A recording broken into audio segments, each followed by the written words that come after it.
السلام عليكم ورحمة الله وبركاته.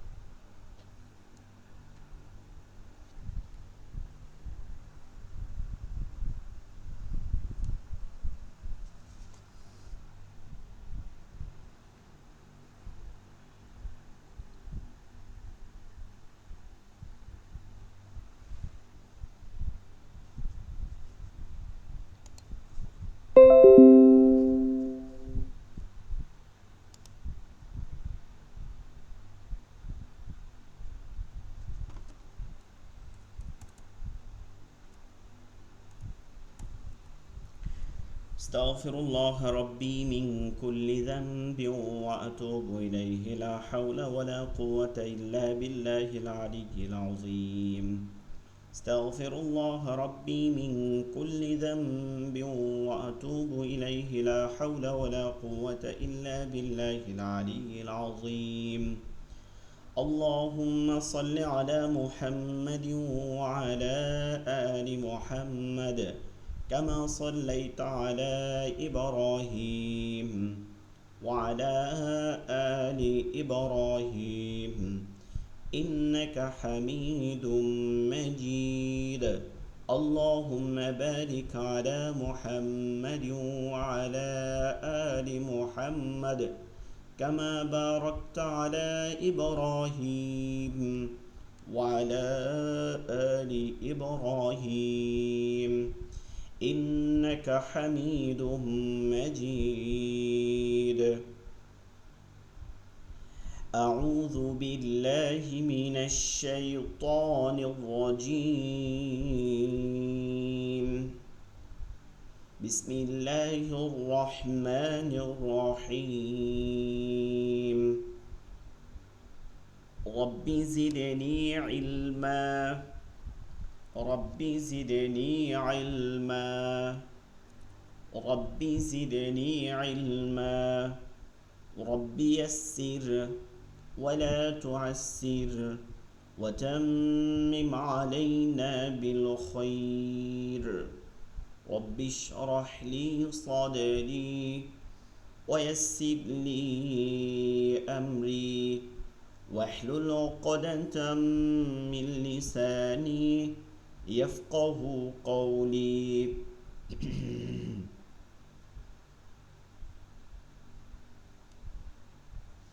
আচ্ছা, আমাদের পড়া ছিল হচ্ছে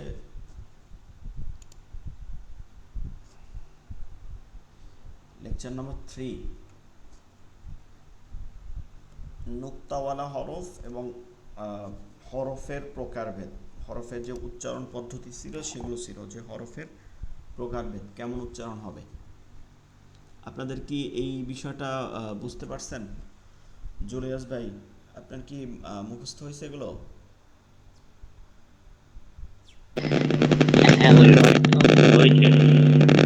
আচ্ছা, বলেন হরফুল ইস্তিআলা কয়টা হরফ এবং কি কি?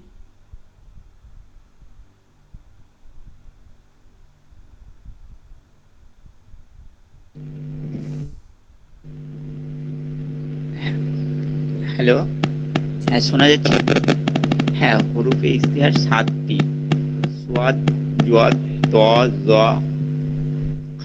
হা, খ, গইন, ফা, হ, গইন, ফা, কফ, صاد ضاد طا ظا خ غين قاف. حاميم কফ। কফ, খ।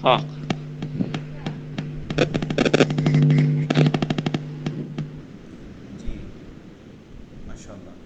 আচ্ছা, আর কারো হয়েছে? আপনাদের নুক্তা নুক্তা ওয়ালা হরফ কয়টা এবং নুক্তা ছাড়া হরফ কয়টা?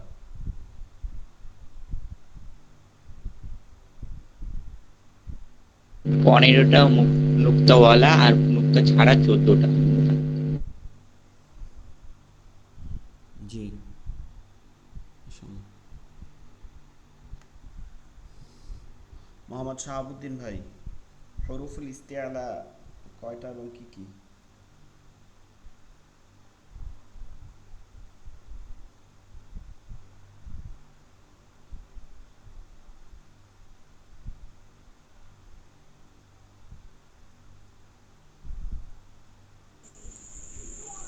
আমি বুঝতে পারিনি, আবার বলেন। হরফুল ইস্তিআলা বা মোটা হরফ কয়টি? মোটা হরফ 3টি। না হয় না, মোটা হরফ হচ্ছে 7টি। উম, হ্যাঁ, মোটা হরফ 7টি। জি। সদ দত ত জ, খ। তারপর হচ্ছে হ, গাইন, কফ। গইন হবে, ঠিক আছে, গাইন হবে না, গইন হবে। গইন। ঠিক আছে, গাইন, গইন, গইন।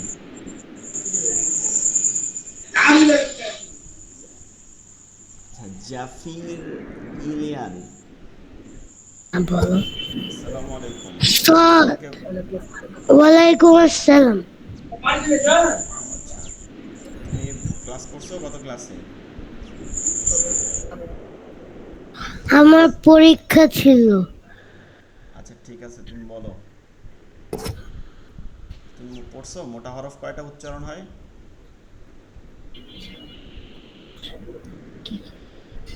সাতটা কি কি? সদ, দদ, ত,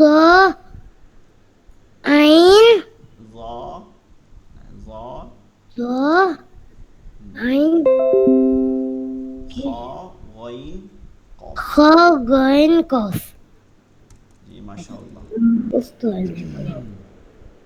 আচ্ছা, আপনাদের পড়া ছিল হচ্ছে এগুলো যে নুক্তাওয়ালা এবং নুক্তা ছাড়া হরফ ছিল, এবং হরফের উচ্চারণের মোটা এবং চিকন এই হরফ প্রকারভেদ ছিল। সদ্দ, তজ, খ, গইন, কফ। ঠিক আছে, সদ্দ, তজ, খ, গইন, কফ। অনেকে পড়ছেন, অনেকে পড়েন নাই। খেয়াল করবেন, এগুলো পড়ার দরকার আছে। যেগুলোই পড়া দিয়ে আমরা বড়দের মধ্যে দেখা যায় যে কোর্স করলেও সাথে সাথে পড়েন না, পড়তে হবে। না পড়লে তো আসলে কোনো কিছুই হবে না আমাদের জন্য। তো এইটা মুখস্থ করা খুব জরুরি, সবাই মুখস্থ করবেন। শাহাবুদ্দিন ভাইকে বলছি, বা সবাই যারা আছেন, আর ক্লাসে যারা থাকে না তাদের জন্য তো বলে লাভ নেই। সদ্দ, তজ, খ, গইন, কফ। সদ্দ, তজ, খ, গইন, কফ। একটা এক মানে কয়েক সেকেন্ডে মুখস্থ করে ফেলা যায়। সদ্দ, তজ, খ, গইন, কফ, এক শ্বাসে। সদ্দ, তজ, খ, গইন, কফ।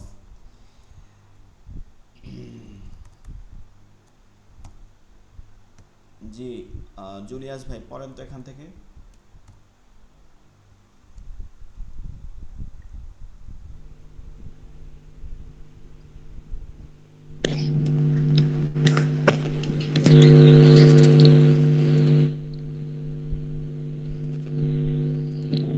হুজুর।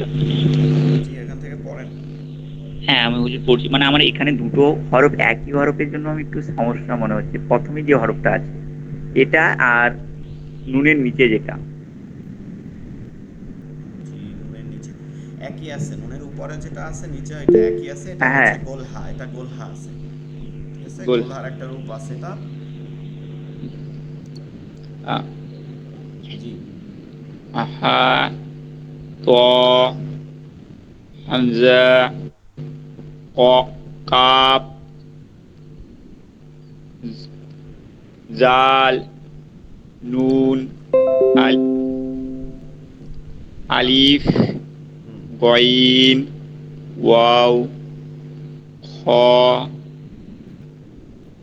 হা, সদ, সিন, ইয়া। হুজুর, এই হরফটা আমি কিন্তু প্রথম পড়ার দিন এরকম ছিল না। এই যে ওপরে দুটো নোক্তা, কিন্তু গোল একদম। জি, এটা আমরা পড়াইছিলাম, আপনি খেয়াল করেন নাই? ওই যে এই যে দেখেন, এই যে গোলহা এবং গোলতা, এটা গত লেকচার শিটের মধ্যে পড়াইছিলাম। এই যে ও, গোলহা এবং গোলতা। গোলতা। তাই এটা হ্যাঁ, দুই গোলটা। নুক্তাওয়ালা তা, এটা নিয়ে বিশ্লেষণ করা বলছিলাম যে লম্বা তা, এটাও তা, একই উচ্চারণ। তবে তফাৎ হচ্ছে গোলতাটা হচ্ছে কোনো হরফ না, আলামাতুল জিন্স, বা অর্থাৎ এটা আরবি ব্যাকরণগতভাবে লেখা হয়। এটা হচ্ছে কোনো শব্দের স্ত্রীলিঙ্গবাচক, মানে যে শব্দটা স্ত্রীলিঙ্গবাচক শব্দ, শব্দ তো দুই প্রকার, এর মধ্যে একটা মুযাক্কার, একটা হচ্ছে মুয়ান্নাস। আরবিতে যেটা বলে, আমরা বাংলায় যেটা বলি পুঁসলিঙ্গ এবং স্ত্রীলিঙ্গ শব্দ, স্ত্রীলিঙ্গ। দুইটা শব্দর হয়।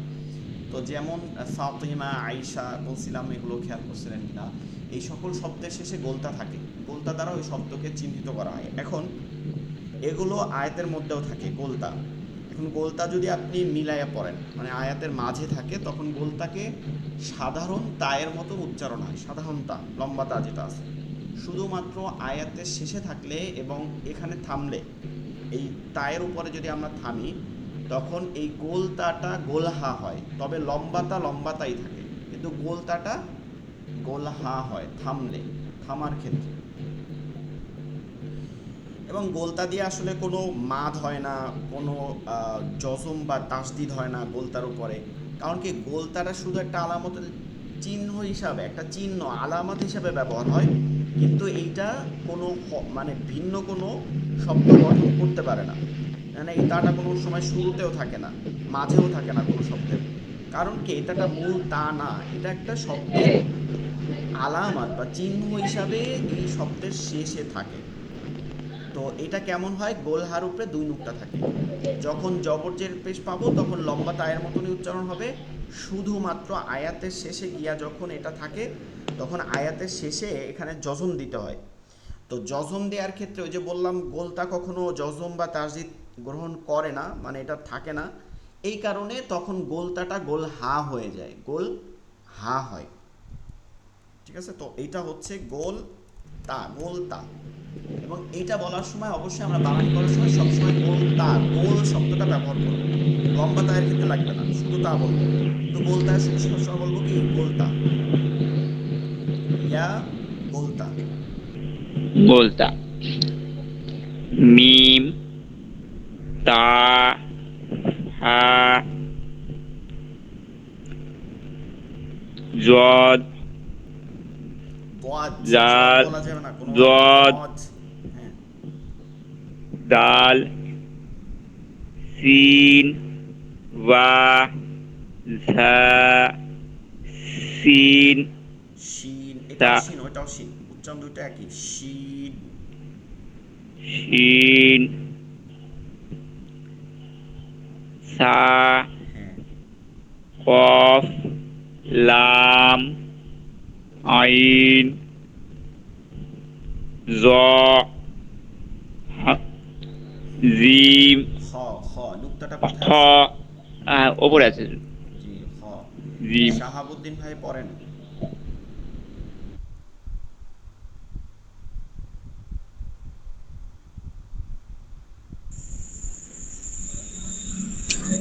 হা, ত, হামজা, কাফ, হাম, হাম, জাল, ঠিক আছে, আপনি শোনেন, হামজা হবে না, জিম হবে না, কি হবে, হামজা, ঝা থেকে। আমার সাথে আবার বলে হামজা। হামজা, হ্যাঁ, হামজা, কাফ, জাল, নুন, আলিফ, গাইন, ওয়াও, হা, হা, এটাকে গলার মধ্যে নিয়ে হা, বলি, হা। হা, হুম, হা, হুম, সদ, সিন, ইয়া, গোলতা, মিম, তা, ফা, দদ, দাল, সিন, বা, যা, যা, এটা একটা শব্দ হুম, আসবে, যা, যা। যা, হুম, যা, সিন, শিন। সা, হুম, কফ, লাম, আইন, জ, খা, খ, খ, খ, ঠিক আছে, গইন, খ, দুইটাই গাইন হয় না, খা হয় না, কি হবে, গইন, খ। গইন, খ।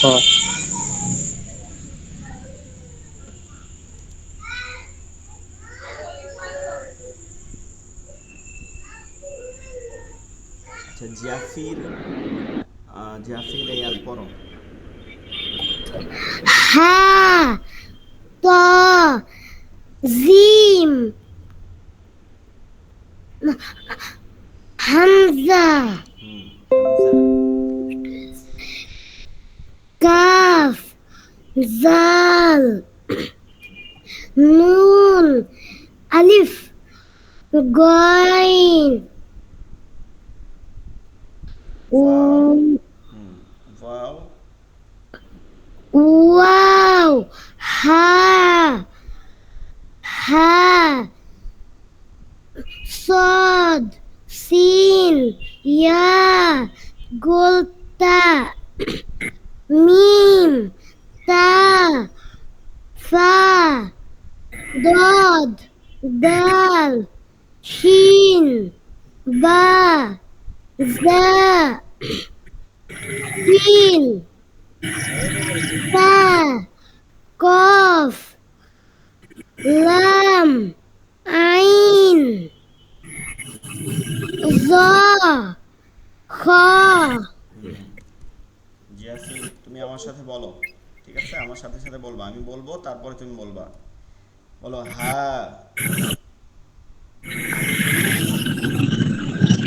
বলো হা।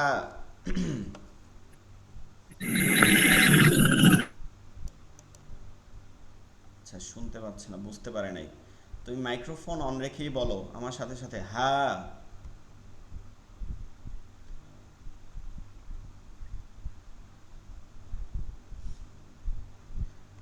যাই হোক, আমরা ক্লাসে যাই সকলের।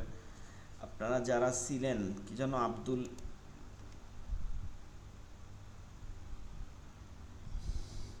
আব্দুল কাদের ভাই ক্লাসে থাকেন না কেন? আসসালামু আলাইকুম। ওয়ালাইকুম আসসালাম ওয়া রাহমাতুল্লাহ। আপনি প্রথম দিকে ক্লাসে ছিলেন, এখন থাকেন না কেন? ওই ক্লাস 9:30, আপনি বলছিলেন না 9টার সময় ক্লাস শুরু করবো, ওই 9:30টার সময় ক্লাসটা একটু আধা ইনশাআল্লাহ ঘন্টায় থাকার কি চেষ্টা। হবে? আধা ঘন্টায় বা কি হবে? আপনাদের তো ক্লাস টাইম আসলে আগেই দেয়া ছিল, মানে ভর্তির হুম আগেই দেয়া ছিল, ঠিক আছে না? নির্ধারিত ছিল।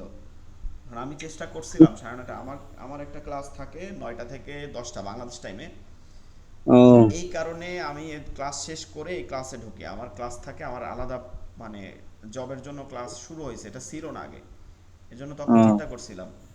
তো এখন বিষয় হয়েছে যে আহ, আধা ঘন্টায় বা কি হবে? আধা ঘন্টা পরে আপনি ঘুমাইতে পারেন, তাই না? আর 2 নম্বর হচ্ছে, যদি ইন্ডিয়ান টাইম কথা বলতেছি, 9:30 থেকে, মানে 9:30 থেকে 10টা 10:15 পর্যন্ত দেখা গেছে শেষের দিকে আপনার যদি ঘুম আসে 15-20 মিনিট আগে ক্লাস শেষ করে যাইতে পারেন। ওদিকেও তো 10টা পর্যন্ত এমনি ক্লাস করা লাগতো, তাই না? ইনশাআল্লাহ এরপর থেকে try ক্লাসে থাকার চেষ্টা করবেন। ক্লাস শেষে দেখা গেছে যে যারা ক্লাসে থাকে না, সবার জন্যই বলতেছি, যারা ভিডিও দেখবে, অনেকে রেকর্ডিং ভিডিও দেখার এক ধরনের মানে থাকে। আপনাদের হচ্ছে যে যারা ক্লাসে থাকেন না, তাদের ক্লাস শেষে যদি মনে করেন যে আমার পড়া হয় নাই, তাইলে তো এটা তো আর আমাদের মানে পড়ানোর কোনো সিস্টেমের সমস্যা না, এটা ক্লাসে না থাকার কারণে সমস্যা। আমাদের অনেক ভাই এখান থেকে মানে সুন্দরভাবে তেলাওয়াত করে গেছে, শিখছে। দেখবেন তাদের রিভিউ তারা নিজেরা ইচ্ছা করেই রিভিউ দিচ্ছে, অনেক জায়গায় কমেন্টসে লিখছে, আমাদের পোস্টে লেখে। কারণ কি, তারা শিখতে পারছে। আবার ওই ব্যাচেরই দেখা যায় অনেকে শিখতে পারে নাই, কারণ কি, ক্লাসে থাকে না। ক্লাসে না থাকলে আপনার শুধু এখানে না, যে কোনো শিক্ষা প্রতিষ্ঠান, যেগুলো প্রতিষ্ঠিত শিক্ষা প্রতিষ্ঠান, সেখান থেকেও আপনি শিখতে পারবেন না, এটাই স্বাভাবিক জিনিস। ইনশাআল্লাহ থাকবো এরপর থেকে। জি, সবাই থাকার চেষ্টা করেন। আপনাকে একাকে বলি নাই, আসলে সবাইকেই বলছি, ঠিক আছে?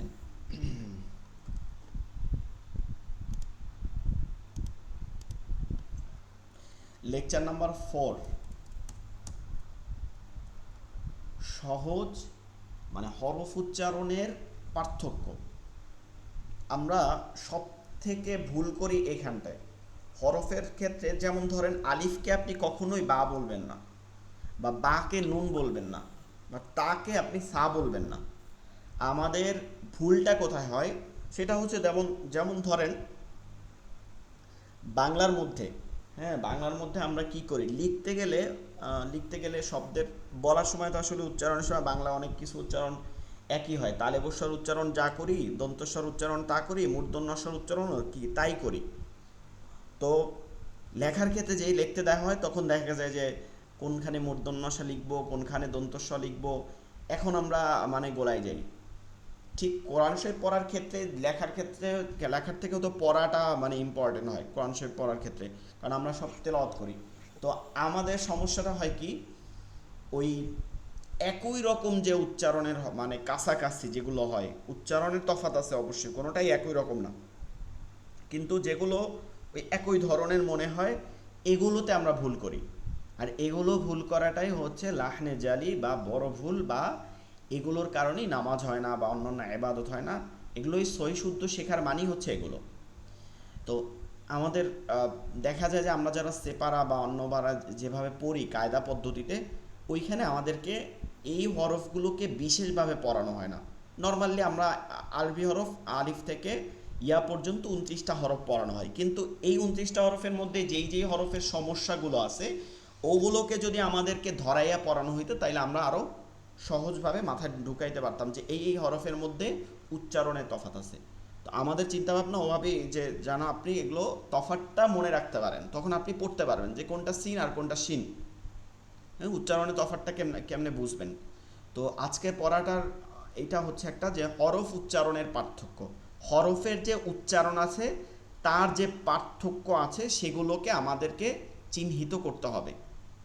আল ফারক মানে তফাৎ, বাইনা মাঝে, ফি নুতুকিল হুরুফিল আরবিয়া, আরবি হরফের যে নুতকুন বা হরফের যে গঠনের যে উচ্চারণ আছে, হ্যাঁ উচ্চারণ আছে, এই উচ্চারণের পার্থক্য।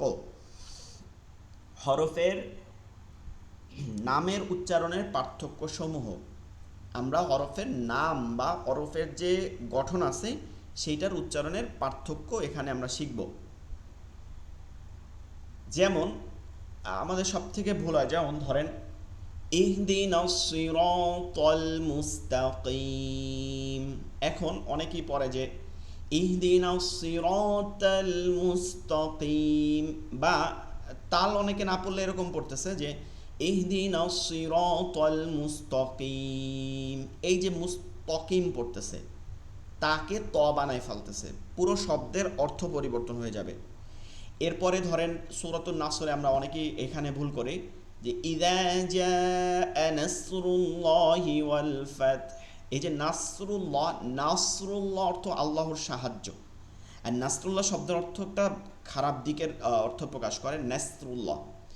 এরপর আল হামদু, লম্বা হা থেকে হামদু, এটার অর্থ হচ্ছে প্রশংসা, আর হাল হামদু মানে ধ্বংসকে বোঝাচ্ছে। তো সকল প্রশংসা আল্লাহ রাব্বুল আলামিনের, আর সকল ধ্বংস আল্লাহ রাব্বুল আলামিনের জন্য, নাউযুবিল্লাহ। এরপরে হচ্ছে কুল হুয়াল্লাহু আহাদ, কুল কফের উচ্চারণটা ভারী হয়, অর্থ হচ্ছে হে নবী আপনি বলে দিন, মানে বলুন, কাদের কাছে, আপনার সামনে যারা আছে মানুষ আছে তাদের কাছে আপনি কি করেন, বলে দেন, হে নবী আপনি বলে দেন। আর খুল এটাও আমরের সিগা, তবে কাফ থেকে হইলে এটা বলে যে হে নবী আপনি খান, হ্যাঁ আপনি খান। এখন অর্থের কত বড় পরিবর্তন হইতেছে, তো আমাদেরকে মনে রাখতে হবে।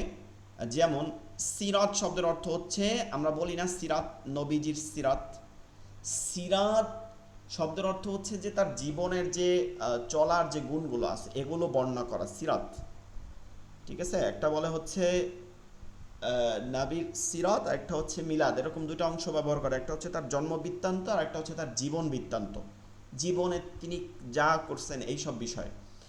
আবার সিরাত, সৎ থেকে শেষে ত হবে, সিরাত এই শব্দের অর্থ হচ্ছে পথ বা চলার পথ।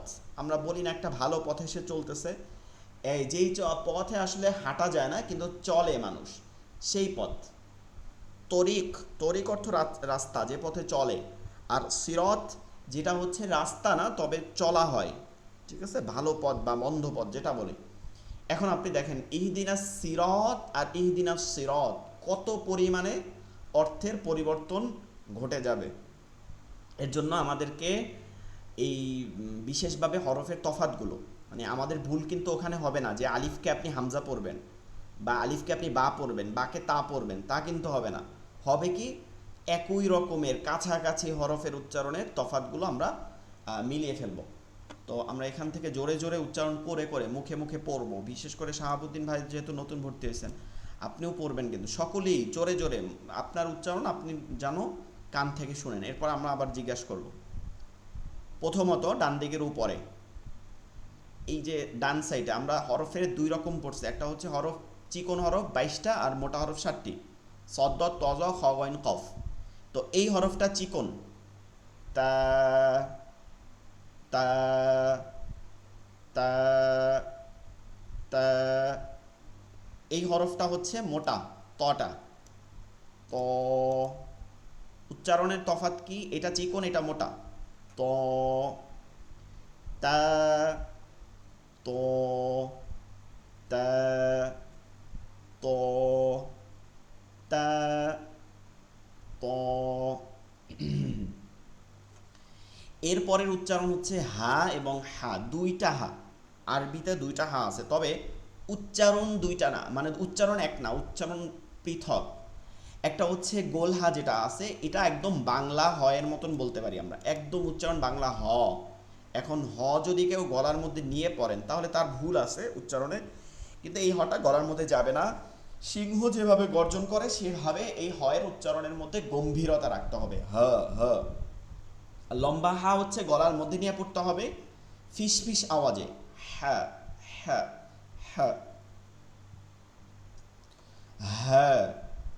গোল হ্যাঁ হ্যাঁ হ্যাঁ। লম্বা হ্যাঁ হ্যাঁ হ্যাঁ হ্যাঁ হ্যাঁ হ্যাঁ হ্যাঁ হ্যাঁ হ্যাঁ হ্যাঁ হ্যাঁ। এরপরে হচ্ছে ডান দিকে কাফ কফ। কাফ যেটা মধ্যে পেঁচানো, এটা হালকা আওয়াজে বাংলা কয়ের মতন উচ্চারণ হবে। আর এই কফটা হচ্ছে মোটা হরফ, যেটা মোটা উচ্চারণ হয় ভারী আওয়াজে, কাফ কাফ অফ অফ অফ। এরপরেরটা হচ্ছে সিন সদ। সিন হচ্ছে চিকন হরফ, উচ্চারণের মাখরাজ এক, ঠিক আছে? তা ত এই দুইটার কিন্তু মাখরাজ এক, তা তরও কিন্তু মাখরাজ এক। তারপরে যদি আমরা দেখি কাফ কফ, মাখরাজ কাছাকাছি, দুইটা ভিন্ন মাখরাজ। এরপরে এই দুইটার মাখরাজ কাছাকাছি, দুইটা একটু ভিন্ন মাখরাজের মধ্যে পড়ছে। সিন সদ একই মাখরাজ, শুধুমাত্র সিফাতের পরিবর্তন, অর্থাৎ চিকন এবং মোটার পরিবর্তন। হ্যাঁ, চিকন এবং মোটা। এই কারণে আমরা ভুল করি, মানে একই হলকের একই মাখরাজের কাছাকাছি দেখে ভুল করি, আর সিফাতের মানে রূপের পরিবর্তনের কারণে ভুল করি। যেমন সিন, এটা হবে চিকন, জিব্বার আগা সামনে নিচে দুই দাঁতের আগার সঙ্গে লাগে। সদ এটা হবে মোটা, জিব্বার আগা সামনে নিচে দুই দাঁতের ওই আগার সঙ্গে লাগিয়ে, তবে এটা আগা থেকে পেট, আর এটা শুধু আগা। সিনটা হচ্ছে শুধু আগা। সিন সিন সদ সদ সদ। এরপরে হচ্ছে দাল এবং দত। এই দালকে আমরা চিকন করতে হবে, দতকে মোটা করতে হবে। দাল দাল ضاد ضاد ولا الضالين ولا والضحى। এখানে ওয়াদ্দুহা এভাবে বলা যাবে না, বলতে হবে ওয়াদ্দুহা মোটা করে, ওয়াদ্দুহা। এরপরে জাল এবং জ একই মাখরাজ, একটা চিকন একটা মোটা, একটা হরফুল ইস্তেআলা। জটা হচ্ছে হরফুল ইস্তেআলা, মোটার হরফ, দুইটাই নরম। জাল জ জাল জ জাল জ। এরপরেরটা জাল নরম আওয়াজ আর জিম শক্ত আওয়াজে, জাল জিম জিম জাল জিম জাল জিম। বলার চেষ্টা করে দেখেন, জালটা হবে জিব্বার আগা, জিব্বার অগ্রভাগ আগাভাগ, সামনের উপরের দুই দাঁত, সামনের উপরের দুই দাঁতের আগায় লাগাইয়া জাল। আর জিম এটা জিব্বার মধ্যখানে, এখানে কোনো দাঁতের প্রয়োজন নাই, মধ্যখান তালুতে লাগাইয়া জিম জাল জিম। এরপরেরটা জাল নরম হবে, কোনো শব্দ আসবে না, জায়ে জিব্বার আগা নিচের দুই দাঁতের আগাতে লাগায়া শব্দ আসবে। লাল, জা, লাল, জা, লাল, জা, লাল, জা, জা। এরপরে হচ্ছে সা এবং সিন। সায়ের ক্ষেত্রে কোনো শব্দ আসবে না, সিনের ক্ষেত্রে শব্দ আসবে। এখানে আমরা এই যে জাল এবং ঝা পড়ছি এবং সা এবং সিন এই দুইটার মাখরাজের তফাৎ কি? জাল হয় হচ্ছে জিব্বার আগা সামনের উপর দুই দাঁতের আগা, আর যা হচ্ছে জিব্বার আগা সামনের নিচের দুই দাঁতের আগা। হ্যাঁ, উপরের দাঁত আর নিচের দাঁতের মধ্যে তফাৎ কি হয়ে যায়? একটা নরম উচ্চারণ, একটা হচ্ছে শব্দ হয়, উচ্চারণটা নরম হবে তবে শব্দ আসবে। ল্যাল, জ্যা। আর এটাও একই, জিব্বার আগা সামনের উপর দুই দাঁতের আগা সা, আবার জিব্বার আগা সামনে নিচে দুই দাঁতের আগা সিন। হ্যাঁ, সিন, হ্যাঁ, সিন। এরপরে হামজা এবং আইন, এই দুইটা নাম বললে বোঝা হবে না, তফাৎ এটাকে হরকত দিলে বোঝাবে। হরকত মানে জবর জের পেশ। যেমন হামজা জবর আ, আর আইন জবর আ। একটা আওয়াজ চেপে নিতে হয়, আইনটাকে গলার মধ্যে আওয়াজটা চেপে যাবে। হামজা আইন, হামজা আইন। হামজা জবর আ, আইন জবর আ। হামজা জের ই, আইন জের ই। হামজা পেশ ও, আইন পেশ ও। আচ্ছা, এই যে গত ক্লাসে আপনাদের পড়া ছিল হরফুল ইস্তিআলা বা মোটা হরফ, এগুলো আবার আপনাদের এখানে যেহেতু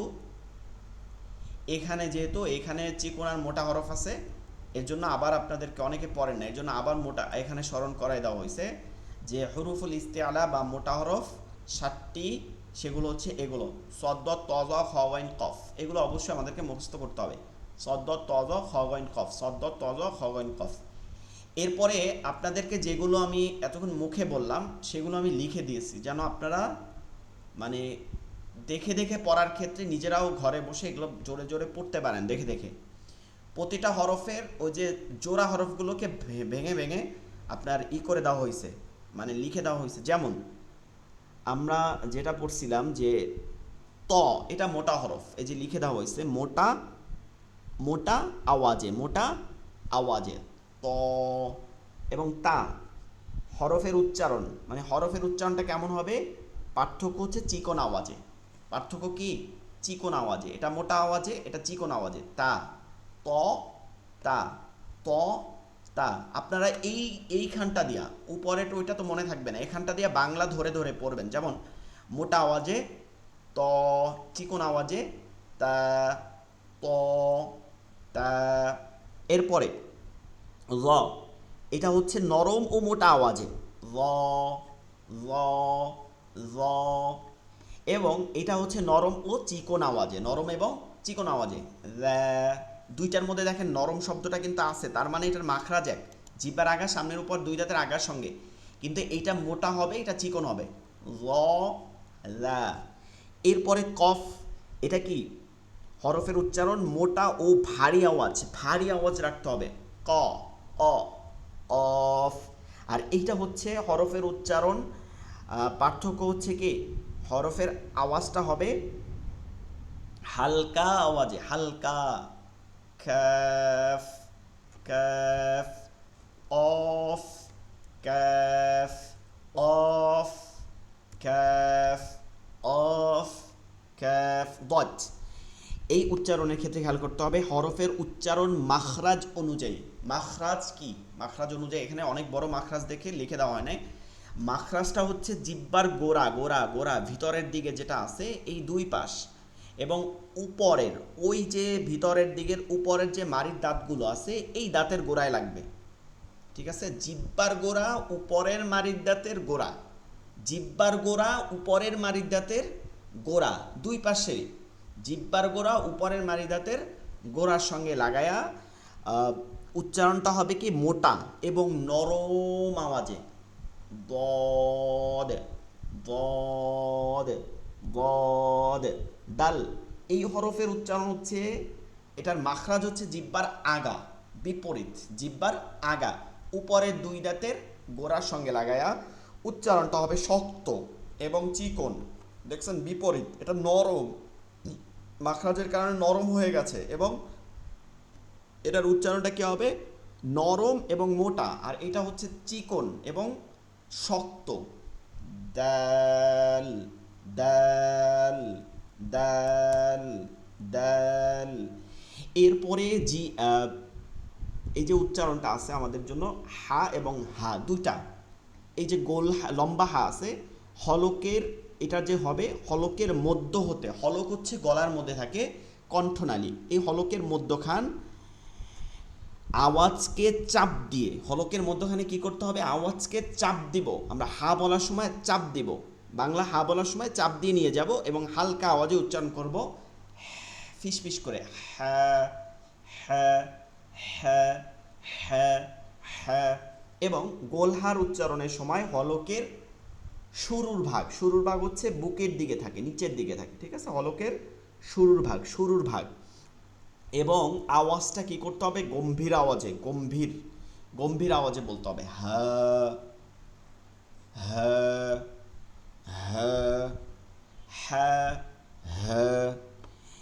এরপরে হচ্ছে জিম, শক্ত ও কঠিন আওয়াজে জিহ্বার মধ্যখান থেকে, এইটা হচ্ছে যা, যা হচ্ছে জির আওয়াজে, জির করবে, জির আওয়াজে, জির আওয়াজে এবং নরম করতে হবে, এটাকে শক্ত করা যাবে না। হ্যাঁ, ঝা, অনেকে বলে কি ঝা শুদ্ধ করে, এটা জিহ্বার মধ্যখানে লাগে, এটা শুদ্ধ হবে না, নিচের দুই দাঁতের আগায় লাগবে, জিহ্বার মধ্যখানে কোনোভাবে লাগাবো না। যা যা জিম যা জিম যা।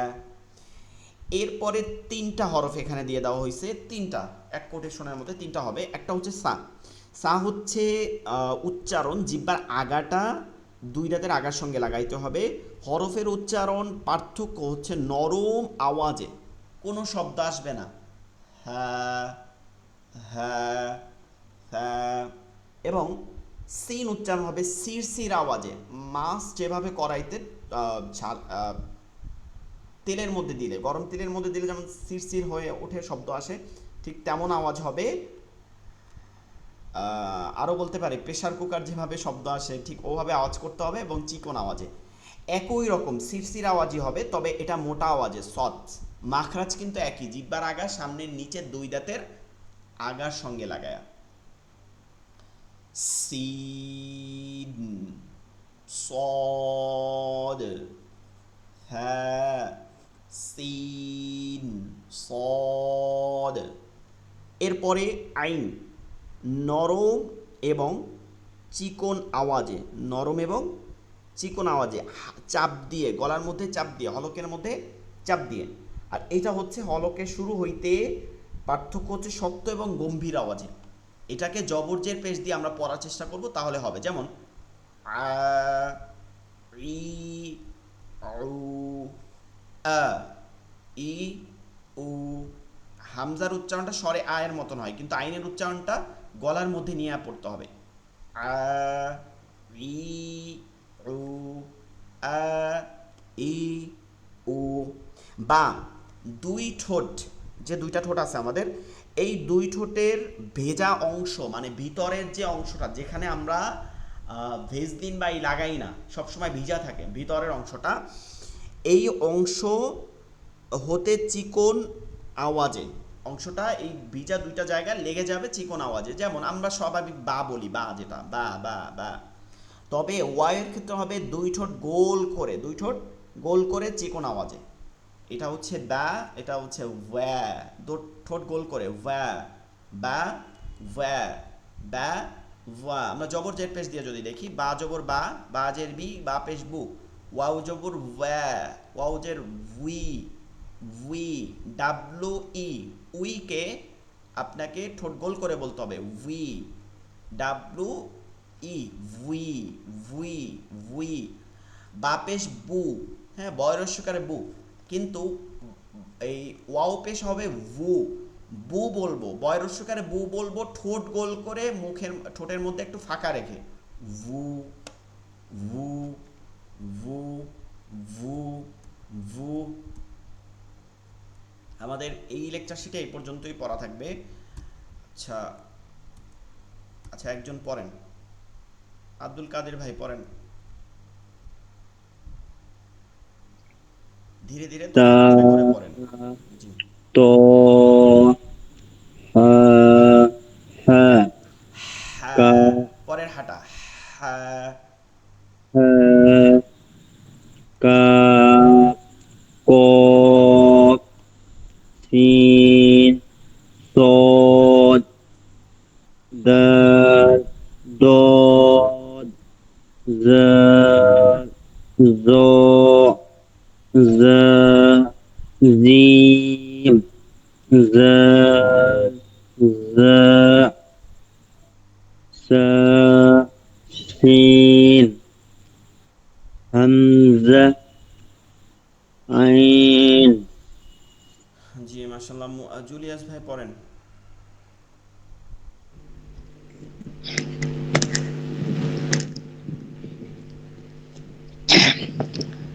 তা ত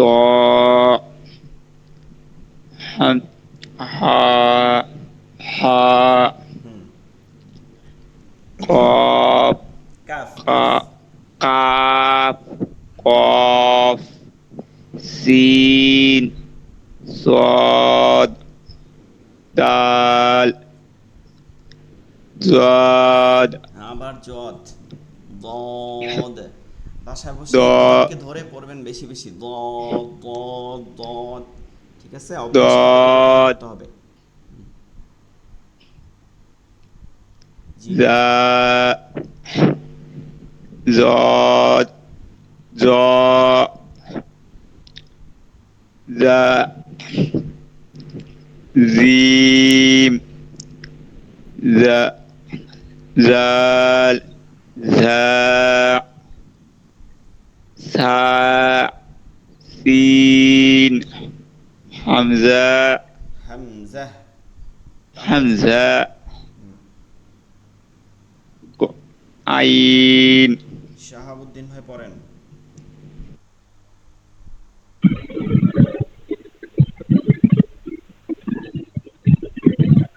তা ত হা হ হ না, হ হা হবে না কোনোটাই, দুইটা জবর দিয়ে হবে, হ্যাঁ, হা হুম, হা হ কাপ কপ সিন সদ সদ হবে না, দাল সিনের উচ্চারণ থেকে মোটা হবে, সদ, স স, সদ দাল দদ জাল জ জাল জিম জাল জা জ্যা সা শব্দ আসবে, দ্যাল, জ্যা, জা সা সিন হামজা আইন জি, হাম, জাহ, হাম, জাহ, অনেকে জা হামজা টান দেন, টান দেওয়া যাবে না, শেষে গোলহা আছে, হামজাহ, হামজাহ। হামজা হামজা আইন জি জাফির পড়ো।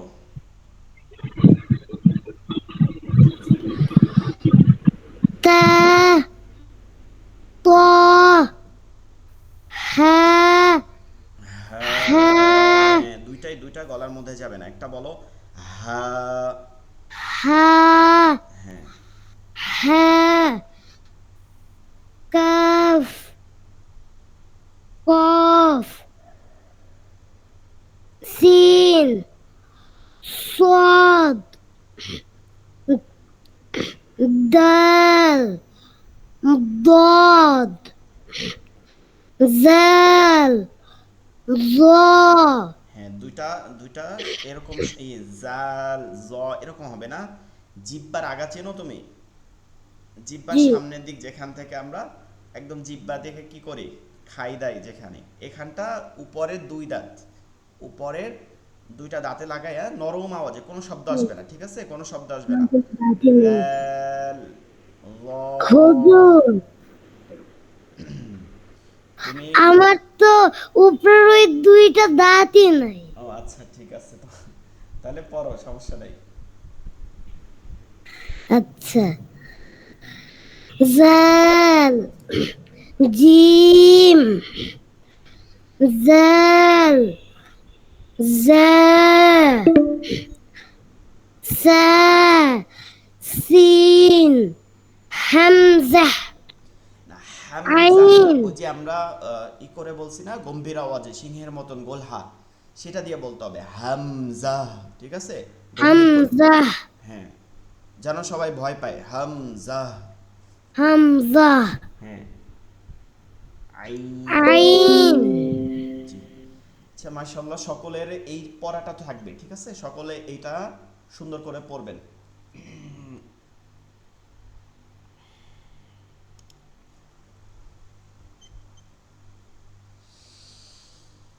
Lecture number 5।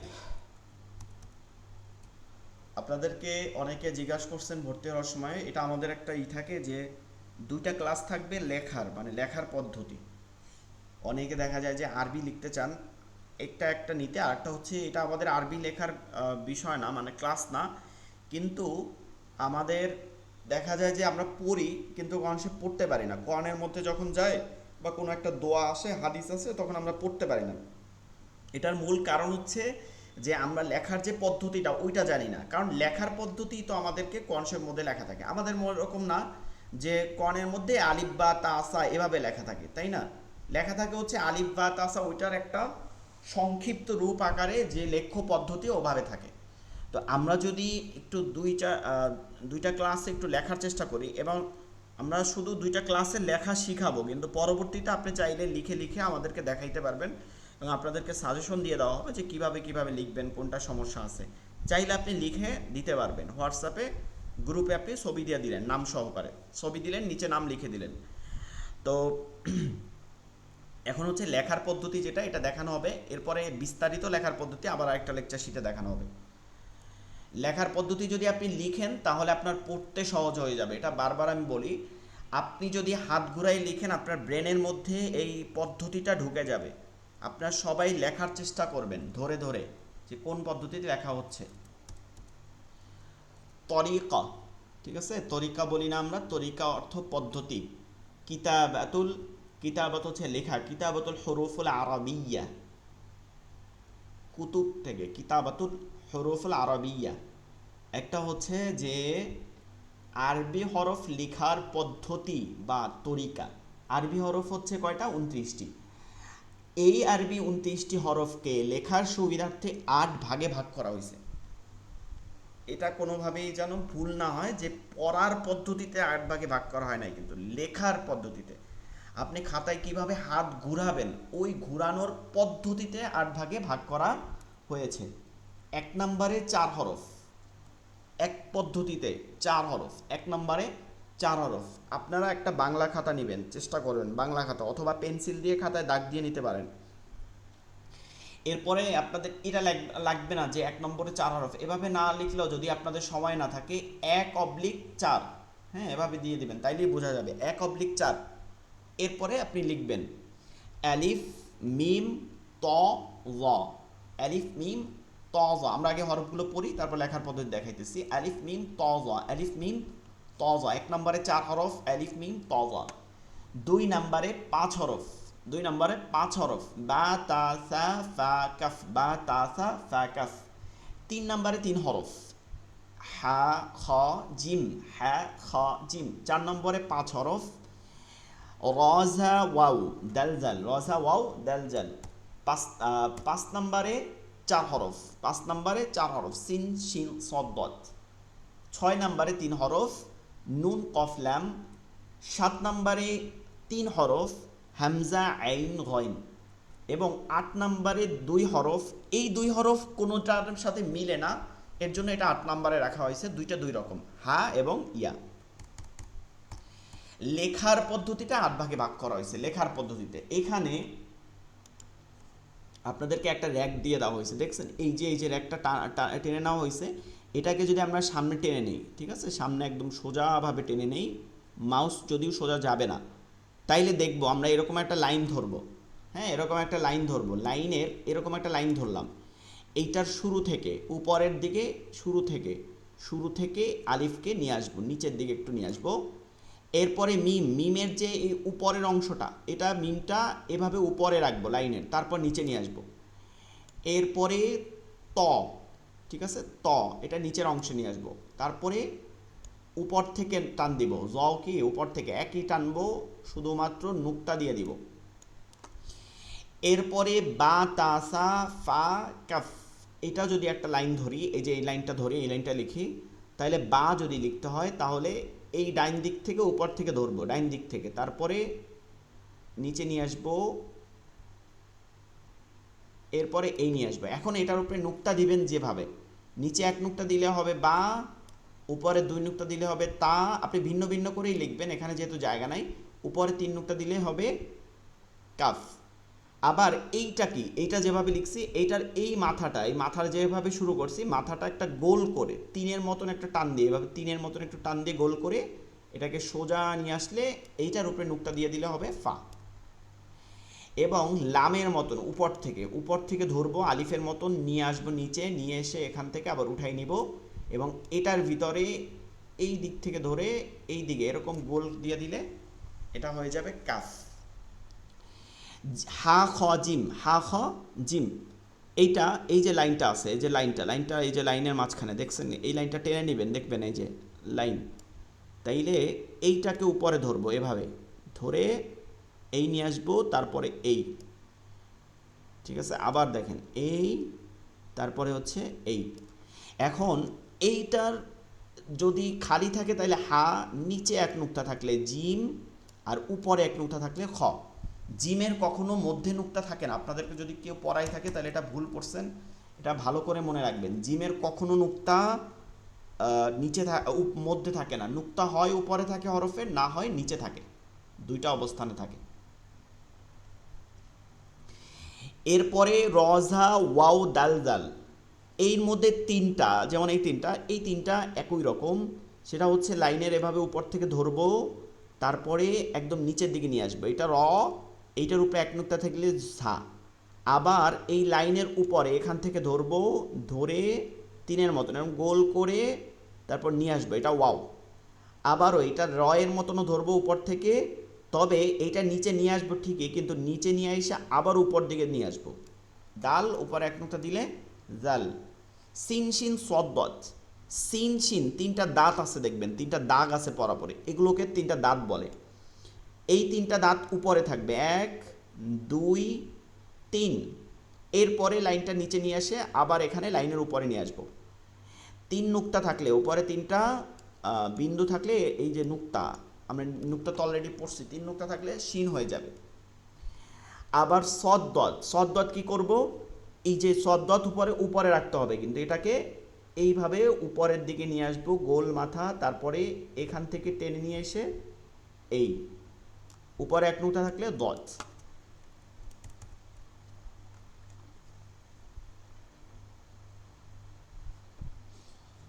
আচ্ছা,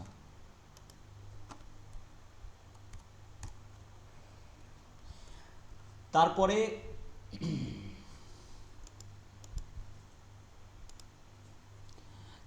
নুন কফ লাম, নুন এবং কফ এই দুইটাই প্রায় একই রকম।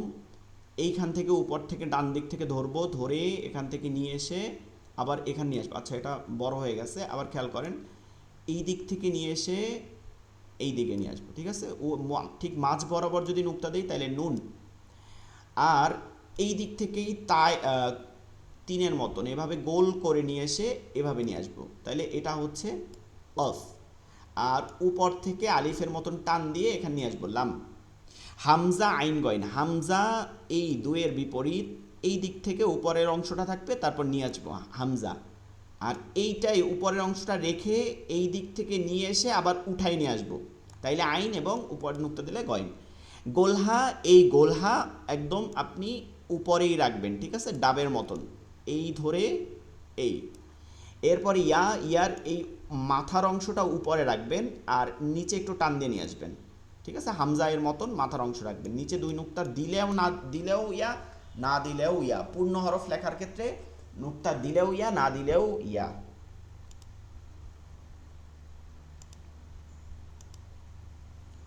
আচ্ছা, এই হচ্ছে আপনাদের লেখার পদ্ধতি, ঠিক আছে? লেখার এই লেকচার শিটটা। তাহলে লেখার পদ্ধতিতে কয় ভাগে ভাগ করা হয়েছে? 8 ভাগে ভাগ করা হয়েছে লেখার সুবিধার্থে, লেখার সুবিধার্থে, ঠিক আছে? লিখতে যেন সহজ হয় ওই হিসাবে আরবি হরফকে 8 ভাগে ভাগ করা হয়েছে। 1 নম্বরে আলিফ মিম তজা, 2 নম্বরে বা তাসা ফা কাফ, 3 নম্বরে হা খা জিম। এটা আপনাদের মুখস্থ করতে হবে না, তবে আপনারা লেখার চেষ্টা করবেন। যা 4 নম্বরে 5 হরফ রাজা ওয়াও দাল জাল, 5 নম্বরে 4 হরফ সিন শিন সদ দাদ, 6 নম্বরে 3 হরফ নুন কফ লাম, এবং 7 নম্বরে 3 হরফ হামজা আইন গইন, এবং 8 নম্বরে 2 হরফ হা এবং ইয়া। এটা অবশ্যই আপনারা বাংলা খাতায় লেখার চেষ্টা করবেন একাধিকবার, ঠিক আছে? একাধিকবার, এক এক লাইনে একাধিকবার লেখার চেষ্টা করবেন। বেশি বেশি পেজে লিখলে আপনাদের জন্য পড়ার অবশ্যই সুবিধা হবে। আপনারা মনে রাখবেন, এই কথাটা মনে করবেন একদিন, যে আমি যে কথাটা বলছি এটা সত্যি কিনা। আপনারা যদি লিখতে পারেন অবশ্যই আপনারা যে কোনো হরফ, যে কোনো পদ্ধতিতেই, যে কোনো পদ্ধতি লেখা থাকুক না কেন, আপনারা দেখেই পড়তে পারবেন যে এটা কোন হরফ। এর জন্য অবশ্যই লিখবেন, লিখে হোয়াটসঅ্যাপে প্রত্যেকে গ্রুপে, হোয়াটসঅ্যাপ গ্রুপে আমাদের আপনি একটা ছবি তুলে আপনি 5 পেজ লেখেন, 1 পেজ দিবেন, তাইলে হবে। লিখে আপনারা কি করবেন, আপনার নামটা লিখে দেবেন। নাম লিখলে আমরা বুঝতে পারবো, ঠিক আছে? আপনার কোথায় কোথায় সমস্যা আছে এটা দেখানো হবে। আর ইনশাআল্লাহ আমরা ভিডিও ক্লাসের মাধ্যমে একটা দেওয়ার চেষ্টা করব, যেন আপনারা হাতের লেখা খাতায় কিভাবে লিখবেন সেই পদ্ধতিটাও যেন দেখে লিখতে পারেন। আমাদের এই হচ্ছে আজকের পড়া থাকবে লেকচার নাম্বার 4 ও 5 দুইটা। আপনাদের কি কারো কোনো কথা আছে এই বিষয়ে?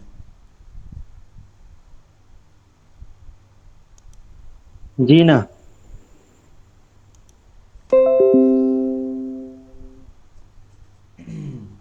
আচ্ছা, আপনাদেরকে একটা এক্সট্রা পড়া দিয়ে দিই, যেটা আমাদেরকে এট এ টাইম ক্লাস শেষ করতে হবে। তো এখন থেকে কিছু পড়া যদি আমরা এদিক থেকে আগাই তাহলে ভালো হয়। আপনাদেরকে এটা কি আগে পড়াইছিলাম কিনা, অজুর তরিকা পড়াইছিলাম, অজুর ফরজ